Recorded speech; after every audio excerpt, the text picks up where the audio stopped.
Kekayaan Nusantara merupakan alur sejarah yang telah terjadi jauh di masa lampau. Kesemuanya tercatat dalam himpunan sejarah yang kita sendiri pun belum bisa membuktikannya secara nyata. Mengapa demikian? Karena terkadang di dalam proses perkembangannya, sejarah sendiri sering dikaitkan dengan hal-hal yang bersifat kuno, klinik, tahayul, gaib, atau bahkan fiksi yang tidak bisa kita buktikan secara ilmiah. Dan seiring dengan kemajuan zaman, sejarah pun telah tercampur atau bahkan sudah menjadi tidak seperti faktanya. Hal itu terjadi karena rentetan sejarah terus tersaji dalam bentuk lisan ke lisan yang akhirnya menjadikan sejarah terbagi menjadi beberapa versi atau sudah tidak murni lagi. Di dalam Al-Quran sendiri, banyak kisah yang mengangkat hal-hal gaib dengan tetap berkiblat pada teori ketuhanan dan cerita mengenai mukjizat para nabi yang harus kita imani sebagai muslim. Lemuria dan Atlantis yang merupakan hipotesa dari Dr. Dhani Hilman Natawijaya selaras pendapat dengan Dr. Arsio Santos dan Stephen Oppenheimer yang lebih dahulu menyebutkan kemungkinan tersebut. Untuk membuktikan pendapatnya, Dr. Dhani Hilman dan timnya hingga saat ini sibuk menggali Gunung Padang yang menurutnya merupakan peninggalan Atlantis. Seorang tokoh lain bernama Diki Zainal Arifin atau akrab disapa Kang Diki, seorang asal Sunda, memiliki keyakinan lain. Menurutnya, pembangunan Gunung Padang adalah bangsa Lemuria.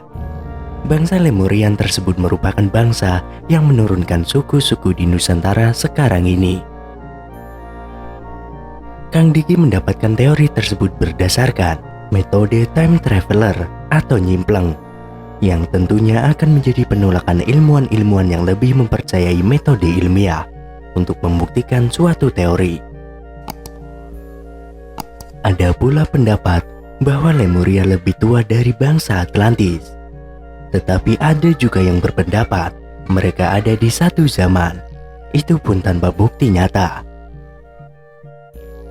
Ada suatu cerita di Gunung Muria, Kudus, Jawa Tengah, yakni di daerah Ngadok di kawasan hutan Muria.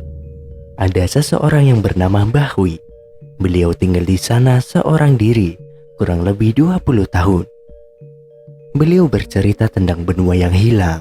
Menurut penelusuran gaibnya, benua yang hilang itu berada di sekitar Muria yang namanya Lamoya. Beliau juga yang telah menemukan gua Jepang di Muria dan makam Syekh Hasan Sadzali. Namun, yang menjadi pertanyaannya, kenapa banyak sufi-sufi Islam Timur Tengah seperti Syekh Subakir yang meninggal dunia di sini? Di kawasan Muria Tengah dan Muria Barat juga sangat terkenal dengan cerita-cerita tentang para dewa yang diyakini adalah eyang-eyang para Pandawa. Bahkan, cerita itu telah berkembang turun-temurun di masyarakat.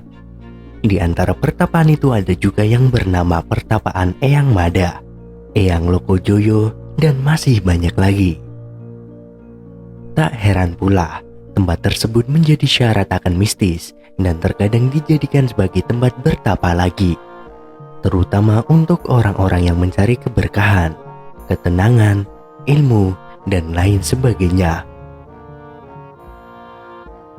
Kabarnya pula, orang besar di Indonesia seperti Insinyur Soekarno pernah bertapa di situ. Namun, ada pertanyaan yang mengganjal. Apakah benar dewa-dewa tersebut ada dalam kehidupan nyata di zaman dahulu? Dan apakah benar mereka pernah bertapa di situ? Semuanya hanyalah cerita rakyat yang telah diyakini begitu saja seperti legenda. Menurut Cina Radasa, bangsa Lemurian mendiami benua Australasia atau gabungan Asia dan Australia. Sekitar 1 juta tahun yang lalu, nama Lemuria sendiri berasal dari seorang naturalis bernama Skelter yang mempercayai kebenaran benua Australasia berdasarkan keberadaan monyet lemur yang tersebar di sepanjang kawasan Pasifik. Leadbeater menyebutkan bahwa pendatang dari Atlantis di Pulau Jawa menyembah dewa-dewa yang kejam dan menjijikan. Oleh karena itu, penduduk terus-menerus dituntut untuk melakukan persembahan-persembahan lewat pengorbanan manusia. Ini mungkin menjelaskan adanya situs-situs Punden Berunda yang tersebar di Jawa, yang sebagai tempat persembahan kepada dewa. Dan kota Kudus sendiri sebelum menjadi nama Al-Quds oleh Syekh Ja'far Shodiq atau Sunan Kudus, yakni bernama Tajuk. Bukti sejarahnya adalah Menara Kudus dan para petapa atau dewa-dewa dalam tokoh pewayangan Jawa di Ratahu. Kepercayaan yang berkembang saat itu adalah kepercayaan terhadap dewa-dewa jahat. Di sisi lain, Leadbeater juga sangat mencintai Pulau Jawa, sehingga ia beranggapan bahwa hanya dengan jalan pengorbanan darah setiap hari dan pengorbanan nyawa manusia setiap minggu dan hari perayaan tertentu, Pulau Jawa bisa terbebas dari bencana alam. Menurutnya, kemarahan dewa ditunjukkan salah satunya dengan letusan gunung berapi yang kerap terjadi di Jawa. Untuk menjaga agar sistem pengorbanan ini tetap terlaksana, ia menempatkan penjaga-penjaga gaib atau hantu-hantu di berbagai pulau Jawa, terutama di kawah-kawah dan gunung berapi.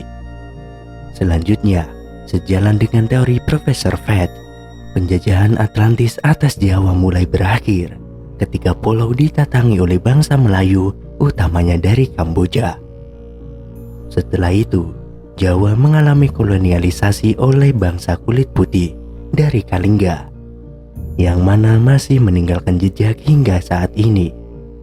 Adalah Jepara, yang dulunya merupakan kerajaan tertua di Indonesia dengan nama Kalingga, yang dipimpin oleh Ratu Sima. Bangsa kulit putih tersebut merupakan kelompok bangsa Arya di bawah komando Caksusa Manu dan Vaisva Fata Manu yang tiba sekitar tahun 1200 sebelum Masehi.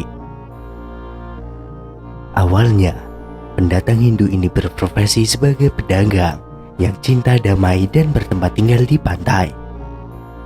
Dan dalam sejarah kota Kudus, sebelum ada semboyan Gujigang Kudus, Kudus sudah menjadi pusat perdagangan. Lama-kelamaan membentuk negeri-negeri kecil. Ketika kekuasaan mereka semakin kuat, mereka mulai memaksakan pengaruh dan penetapan hukum Hindu kepada penduduk asli di Pulau Jawa.